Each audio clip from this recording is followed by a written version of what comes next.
बिस्मिल्लाहिर्रहमानिर्रहीम। मेरे प्यारे मुसलमान बहन भाइयों, आज मैं आपको ज़ुल्करनैन और याजूज माजूज का पूरा वाक़या बताऊंगी। तो मेरे प्यारे मुसलमान बहन भाइयों, ज़ुल्करनैन का नाम सिकंदर है। ये हज़रत खिज़र अलैहिस्सलाम के खालाजाद भाई हैं। हज़रत खिज़र अलैहिस्सलाम इनके वज़ीर और जंगलों में अलंबरदार रहे हैं। ये हज़रत साम बिन नूह अलैहिस्सलाम की औलाद में से हैं और ये एक बुढ़िया के इकलौते फर्जंद हैं। हज़रत इब्राहीम खलीलुल्लाह अलैहिस्सलाम के दस्ते हक परस्त पर इस्लाम कबूल करके मुद्तों इनकी सोहबत में रहे और हज़रत इब्राहीम अलैहिस्सलाम ने इनको कुछ वसीयतें भी फरमाई थी। सही कौल यही है कि नबी नहीं है बल्कि एक बंदा साले हैं जो वलायत के शरफ से सरफराज हैं।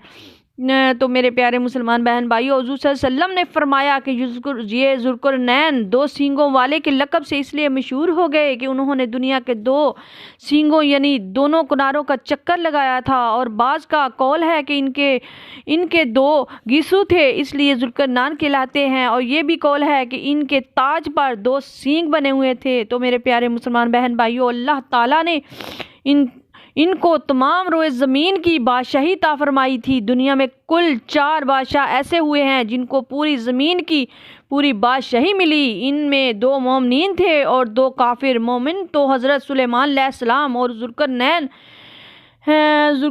है और काफिर एक बख्त नसर और दूसरा नमरूद है। और तमाम रोए ज़मीन के एक 5वें बादशाह इस उम्मत में होने वाले हैं जिनका इसमें गरामी हज़रत इमाम मेहदी रज़ी अल्लाह ताला अन्हु है। तो मेरे प्यारे मुसलमान बहन भाइयों, कुरान मजीद में हज़रत ज़ुल्करनैन के 3 सफ़रों का हाल बयान हुआ है जो सूरह काफ में है। हम कुरान मजीद ही से तीनों सफ़रों का हाल तहरीर करते हैं जिनकी रवादात बहुत ही अजीब और इबरत खेज़ है। हज़रत ज़ुल्करनैन ने पुरानी किताबों में पढ़ा था कि साम बिन नूह अलैहिस्सलाम की औलाद में से एक शख्स आबे हयात के चश्मे से पानी पी लेगा तो इसको मौत ना आएगी। इसके लिए हज़रत ज़ुल्करनैन ने मगरब का सफ़र किया। आपके साथ हज़रत खिज़र अलैहिस्सलाम भी थे। वो तो आबे हयात के चश्मे पर पहुंच गए और इसका पानी पी लिया, मगर हज़रत ज़ुल्करनैन के मुकद्दर में नहीं था, वो महरूम रह गए। इस सफ़र में आप जानिब मगरब रवाना हुए तो जहाँ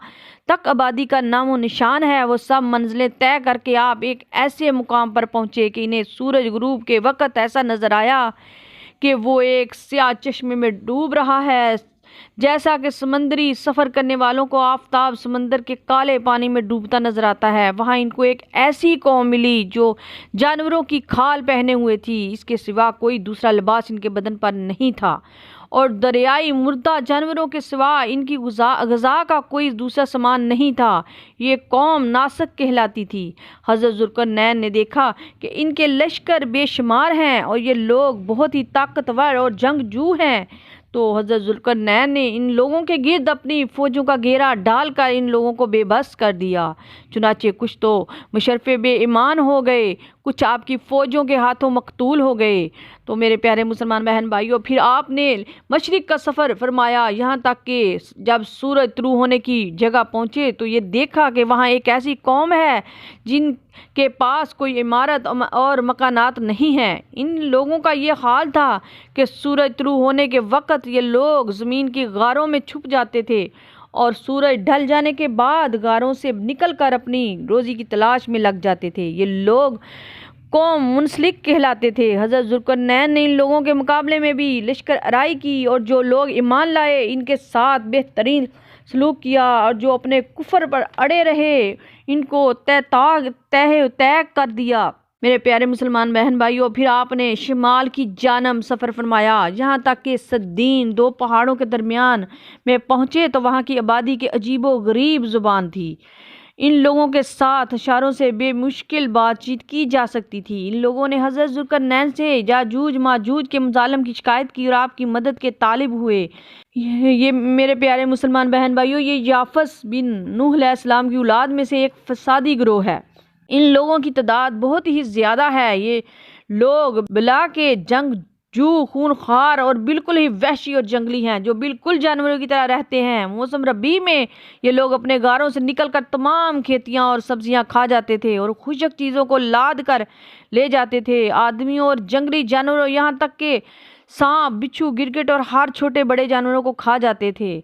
तो मेरे प्यारे मुसलमान बहन भाइयों, हज़रत ज़ुल्करनैन से लोगों ने फरियाद की कि आप हमें याजूज माजूज के शर और इनकी एज़ा रसानियों से बचाइए, और इन लोगों ने इनके इवज़ कुछ माल देने की भी पेशकश की। तो हज़रत ज़ुल्करनैन ने फरमाया कि मुझे तुम्हारे माल की ज़रूरत नहीं है, अल्लाह ताला ने मुझे सब कुछ दिया है, बस तुम लोग जिस्मानी मेहनत से मेरी मदद करो। चुनाचे आपने इन दोनों पहाड़ों के दरमियान बुनियाद खुदवाई।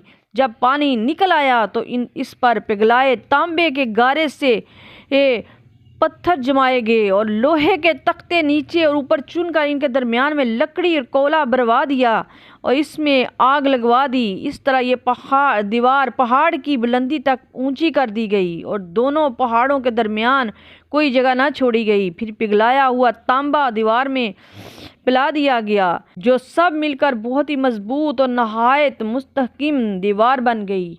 तो मेरे प्यारे मुसलमान बहन भाइयों, हदीस शरीफ में है कि याजूज माजूज रोज़ाना इस दीवार को तोड़ते हैं और दिन भर जब मेहनत करते करते इसको तोड़ने के करीब हो जाते हैं तो इनमें से कोई कहता है कि इंशा अब चलो बाकी को कल तोड़ डालेंगे। दूसरे दिन जब वो लोग आते हैं तो खुदा के हुक्म से वो दीवार पहले से भी ज़्यादा मजबूत हो जाती है। जब इस दीवार के टूटने का वक़्त आएगा तो इनमें से कोई कहेगा कि अब चलो इंशाअल्लाह ताला कल इस दीवार को तोड़ डालेंगे। इन लोगों के इंशाअल्लाह ताला कहने की बरकत और इस कलमे का ये समरा होगा कि दूसरे दिन दीवार टूट जाएगी। ये क़यामत करीब होने का वक़्त होगा।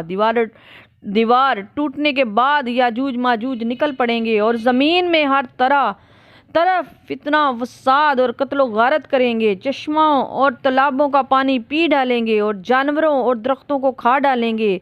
ज़मीन पर हर जगह में फैल जाएंगे, मगर मक्का मुकरमा हो, मदीना तैयबा, बैतुल मुक़द्दस, इन तीनों शहरों में ये दाखिल ना हो सकेंगे। फिर हज़रत ईसा अलैहिस्सलाम की दुआ से इन लोगों की गर्दनों में कीड़े पैदा हो जाएंगे और ये सब हलाक हो जाएंगे। कुरान मजीद में है कि यहाँ तक कि जब खोले जाएंगे याजूज माजूज और वो हर बुलंदी से ढलकते होंगे। व आखिर दावाना अल्हम्दुलिल्लाहि रब्बिल आलमीन।